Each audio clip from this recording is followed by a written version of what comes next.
Hello friends, आपका अपना channel IQpedia में स्वागत है। दोस्तों, बहुत ज़्यादा खुशी के साथ ये वीडियो बनाया जा रहा है और ये वीडियो बहुत इंपॉर्टेंट भी है आप सबके लिए, क्योंकि कल रेलवे रिक्रूटमेंट बोर्ड RRB ने NTPC CBT 1 का एग्ज़ाम रिजल्ट जारी कर दिया है। कल शाम को रिजल्ट आ चुका है। लगभग हर जोन का रिजल्ट आ चुका है अब तक। आशा करता हूँ कि आप सब में से जिस किसी ने भी एग्जाम दिया होगा NTPC का, उन सब का रिजल्ट हुआ होगा और सेकंड स्टेज CBT 2 के लिए आप शॉर्टलिस्ट किए गए होंगे। जैसा कि कट ऑफ की बात है तो आपको पता है कि लगभग हर जोन का अलग अलग कट ऑफ रहा है और वेरिएशंस काफ़ी ज़्यादा देखने को मिला है, क्योंकि जो साउथर्न पार्ट है और आपको नॉर्थ ईस्टर्न रीजन है उन सब में कट ऑफ कम गया है, लेकिन जो आपको सेंट्रल पार्ट में जो भी जोन है उन सब का कट ऑफ ठीक ठाक रहा है और अलग अलग पोस्ट के लिए जो है काफ़ी ज़्यादा हाई कट ऑफ गया है, कहीं पर बहुत लो भी गया है। ठीक है, जैसे गुवाहाटी का अभी तक जो मुझे पता चल पाया है कि काफ़ी कम कट ऑफ गया है लगभग हर पोस्ट के लिए, बाकी अदर जो बोर्ड है उन सब के कंपेरिजन में। दोस्तों, मैं बताना चाहूँगा, जिस किसी फ्रेंड का रिजल्ट अगर नहीं हुआ होगा तो आपके लिए एक अच्छा अपॉर्चुनिटी है रेलवे ग्रुप डी का, आप उसकी तैयारी कर सकते हैं, क्योंकि उसका भी एग्जाम जो है एक्सपेक्टेड है कि आपके फरवरी में स्टार्ट हो जाएंगे।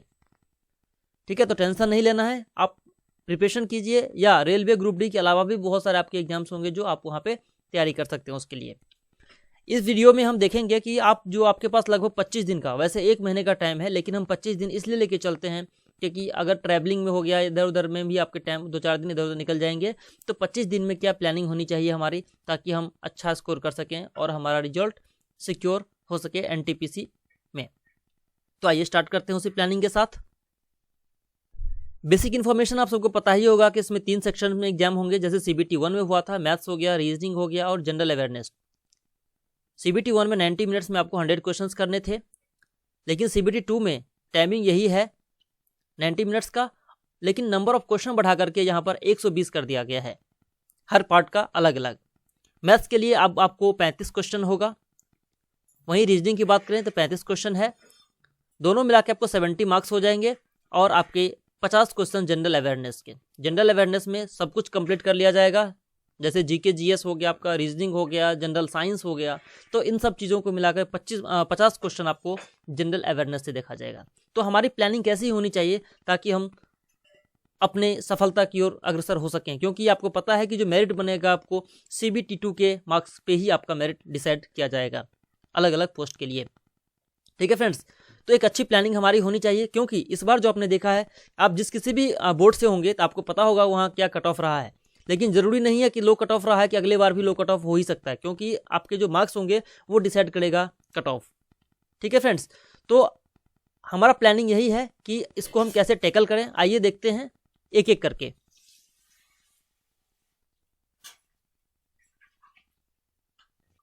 फ्रेंड्स, ये 3 पार्ट में से सबसे पहला पार्ट जो है मैथ्स है, सेकंड पार्ट में आप रीजनिंग ले सकते हैं और थर्ड पार्ट जो आपका है वो आपका जो रहेगा वो जनरल अवेयरनेस का रहेगा।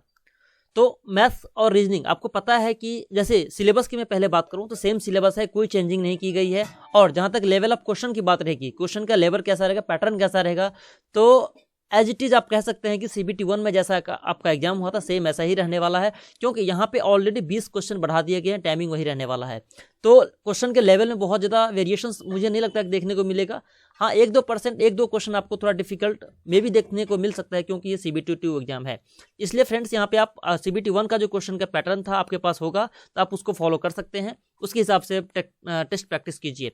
तो मैथ्स की बात करेंगे, रीजनिंग आपको पता है कि 70 क्वेश्चन दोनों मिलाकर के आने वाले हैं। सिलेबस सेम है मैथ्स प्लस रीजनिंग के लिए, बाकी सब के लिए सेम ही है, जनरल अवेयरनेस के लिए भी। तो क्योंकि ये स्कोरिंग सब्जेक्ट है तो आपको पता है कि 25 दिन में आपको पूरा मैथ्स कंप्लीट नहीं किया जा सकता है। अगर आप पहले से तैयारी में नहीं हैं या फिर आप अपना रिजल्ट का वेट कर रहे थे तो बेटर ये होगा, क्योंकि मैथ्स में 2 पार्ट है, तो आप इसको कैसे लेंगे, एक अरिथमेटिक पार्ट हो गया, आपका अरिथमेटिक हो गया और आपका एडवांस हो गया।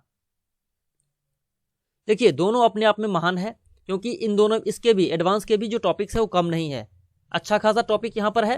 ठीक है, तो बेटर ये होगा कि अरिथमेटिक और एडवांस दोनों में किसको पहले प्रेफरेंस दें। तो मेरा मानना ये है कि अगर 35 क्वेश्चन पूछा जाता है ना, तो लगभग आपको 25 प्लस क्वेश्चन आपको अरिथमेटिक से देखने को मिल सकता है, अरिथमेटिक टॉपिक से देखने को आपको 25 प्लस क्वेश्चन देखने को मिल सकता है, और 10 से 15 क्वेश्चन आप यहाँ पर एडवांस ले सकते हैं। 10+ क्वेश्चन आपको एडवांस देखने को मिलेगा।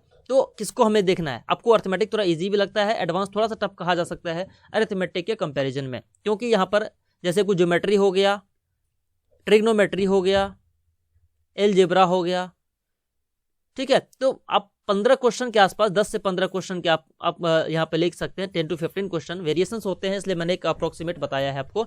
तो यहाँ पर आपको इतने सारे टॉपिक्स करने पड़ेंगे।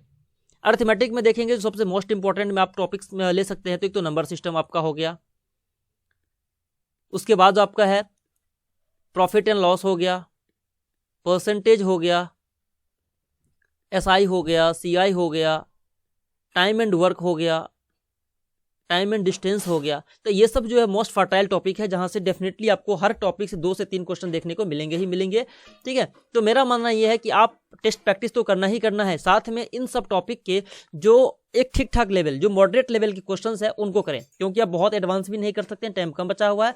तो बेसिक और मॉडरेट ये 2 क्वेश्चन को लेके चलें। किसी भी आप सीजीएल एसएससी वाला जो आता है मार्केट में अवेलेबल है practice paper, previous year paper, उनको आप फॉलो कर सकते हैं। वहां से आपको क्वेश्चंस का अच्छा खासा कलेक्शन मिल जाएगा, ठीक है। आप 2 लेवल तक का कर लेंगे, फिर भी आपका यहाँ पर काम चल जाएगा। 1-2 क्वेश्चन डिफिकल्ट आते हैं तो उसको नेग्लेक्ट किया जा सकता है। एडवांस की बात करें तो एडवांस में खास करके फ्रेंड्स फॉर्मूला बेस्ड क्वेश्चन आते हैं, फॉर्मूला बेस्ड आते हैं, बहुत ज़्यादा डिफिकल्ट नहीं आता है। आपको फॉर्मूला पर कमांड है, तो अगर मान ली 12 से 15 क्वेश्चन अगर यहाँ से पूछा जाता है तो डेफिनेटली आप 10 क्वेश्चन के अराउंड कर सकते हैं, बहुत ज़्यादा डिफिकल्ट नहीं रहेगा। ज्योमेट्री में आपको सर्कल हो गया, सर्कल से आते ही हैं, जो टेंजेंट वगैरह जो क्वेश्चन आते हैं वहाँ से क्वेश्चन पूछ दिए जाते हैं। आपको ट्रिग्नोमेट्री, उसकी बात करें, ट्रायंगल चैप्टर की बात करें त्रिभुज में, तो आपको सिमिलरिटी से जो समरूपता हो गया, सर्वांग समता हो गया, तो उन सब से क्वेश्चन पूछे जाते हैं।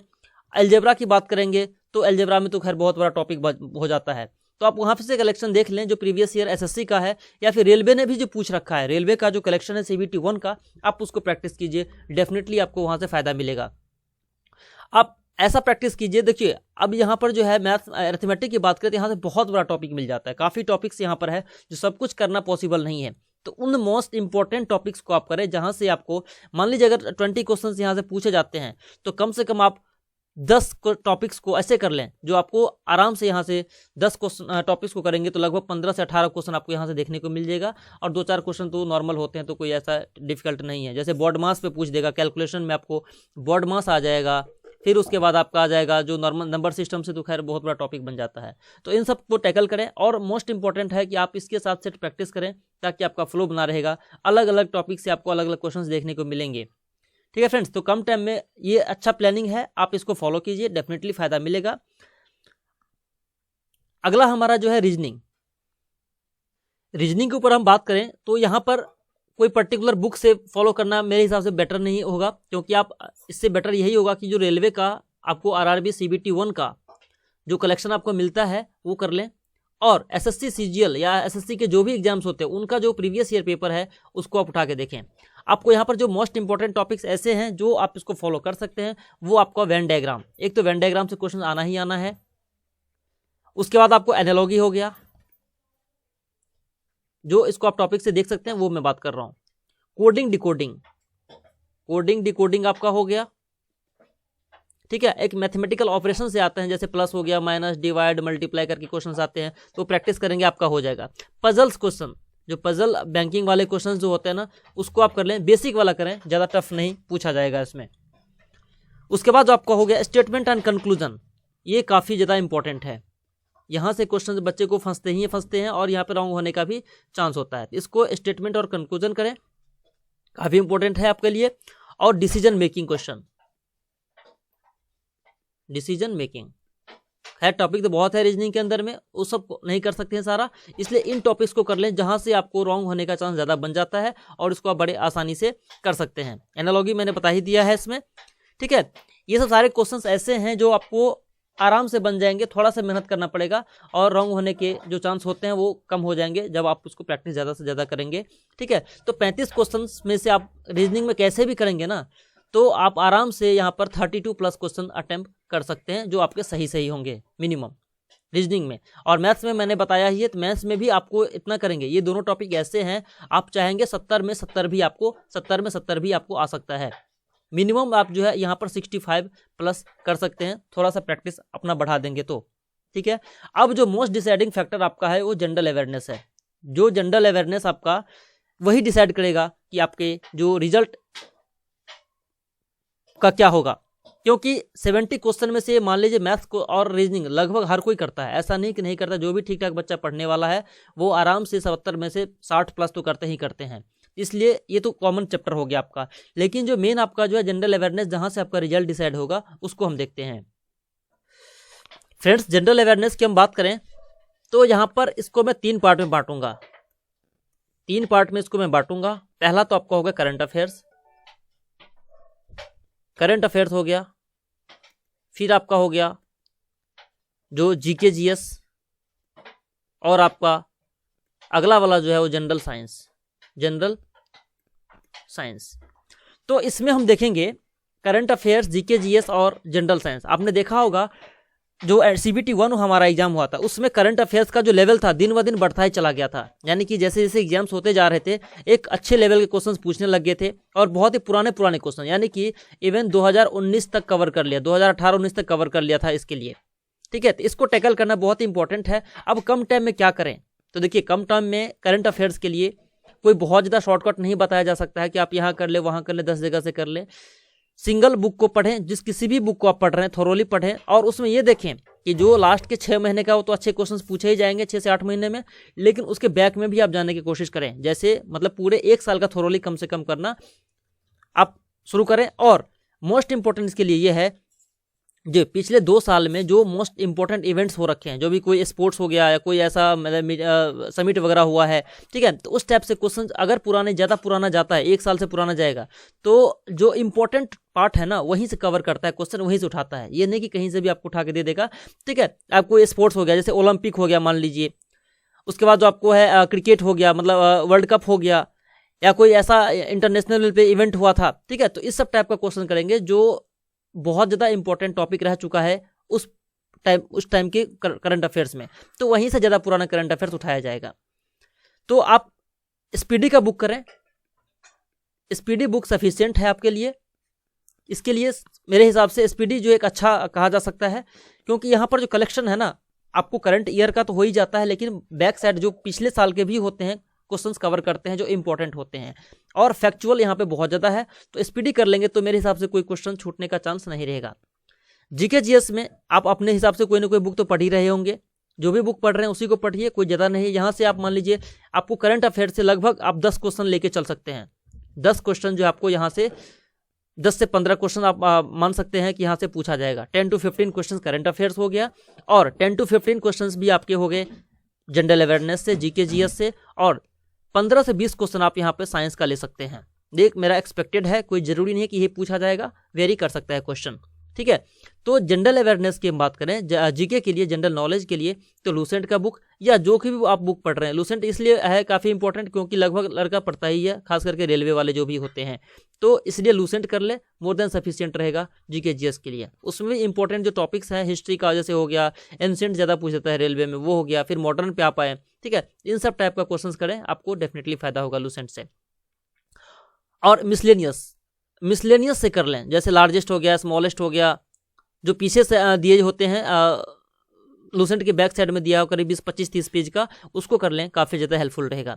जनरल साइंस की बात करें तो अगर आपने जनरल साइंस का लूसेंट का जो जनरल साइंस है, लूसेंट का जो साइंस की बुक है अलग से, अगर आपने वो पढ़ा है तो बेटर है, उसको रिवाइज कीजिए। अगर आपने वो नहीं पढ़ा है तो नया में करने की जरूरत नहीं है। जो लूसेंट का जो जनरल वाली जो बुक है, जीके वाली बुक, उसके में जो दिए हुए करीब 30-40-50 पेज में दिया हुआ है, तीनों चीज़ मिला करके 50-60 पेज का होगा करीब, उसको भी कर ले, वहाँ से भी आपका फायदा हो जाएगा। तो 50 क्वेश्चन यहाँ पे मेन डिसाइडिंग है कि आप इसको कैसे टैकल करते हैं। खास करके मैं अगर फिजिक्स की बात करूँ, केमिस्ट्री और बायो की बात करें साइंस में, तो इसमें जो है ना केमिस्ट्री में खास के पीरियोडिक टेबल से अच्छे खासे क्वेश्चंस आते हैं, पीरियोडिक टेबल से अच्छे आते हैं। एसिड बेस सॉल्ट हो गया आपका, एसिड बेस सॉल्ट से क्वेश्चंस आ जाते हैं, अम्ल भस्म और लवण से। ठीक है, इनको कर ले आराम से आपका फायदा होगा। और कुछ इंपॉर्टेंट जो इन्वेंशंस हो रखे हैं केमिस्ट्री में, रिएक्शंस वगैरह है, वहाँ से क्वेश्चंस आ जाते हैं। फिजिक्स की बात करें तो इन्वेंशंस हो गया, एसआई यूनिट हो गया, इस सब क्वेश्चंस को कर लें, काफ़ी ज़्यादा हेल्पफुल रहेगा। बायो की बात करें तो बायो से भी अच्छे खासे क्वेश्चंस रहते हैं। डिजीज करें, डिस्कवरीज करें बायो में जो हुआ है, और खास करके जो एनिमल वाला जो पार्ट है वहां से करें, ठीक है। ह्यूमन जो हमारा रेस्पिरेटरी सिस्टम्स है, डाइजेस्टिव सिस्टम्स हैं, डाइजेस्टिव सिस्टम हो गया, रेस्पिरेटरी सिस्टम्स हमारे हो गए, पाचन तंत्र जिसको कहते हैं, एक्सक्रीटरी सिस्टम्स हो गया, किडनी हो गया, फिर हमारा ब्रेन हो गया, ह्यूमन ब्रेन के बारे में क्वेश्चंस आ सकते हैं, डिजीज के बारे में आ सकते हैं, विटामिन्स के टाइप्स हो गए आपके, ठीक है। तो बहुत ज़्यादा डिफिकल्ट नहीं पूछे जाते हैं, उसके नाम्स वगैरह पूछे जाते हैं, तो आप वहाँ पे से कर सकते हैं, काफ़ी ज़्यादा आपके लिए हेल्पफुल होगा, ठीक है दोस्तों। तो ये प्लानिंग है हमारी, इसको आप अच्छे से करेंगे तो 50 क्वेश्चन में से डेफिनेटली आप यहाँ पे 40 के अराउंड क्वेश्चन आप यहाँ पे सही कर सकते हैं। अब बात रही कि हम कितना कर सकते हैं क्वेश्चन, कितना हमारा मार्क्स आ सकता है इससे। तो अगर हम बात करें यहाँ पर टोटल मार्क्स की, टोटल हमारे कितने मार्क्स हम कर सकते हैं, हमारा आ सकता है। तो देखिए मैथ्स हो गया, रीजनिंग हो गया और आपका करंट जनरल अवेयरनेस जीए हो गया। तो मैथ्स में मैंने 35 में से आप कम से कम 32 यहाँ पे आप आराम से कर सकते हैं, कोई दिक्कत नहीं है, बहुत ज़्यादा टफ नहीं पूछा जाता है। रीजनिंग में भी हम ऐसा ही दे रहे हैं।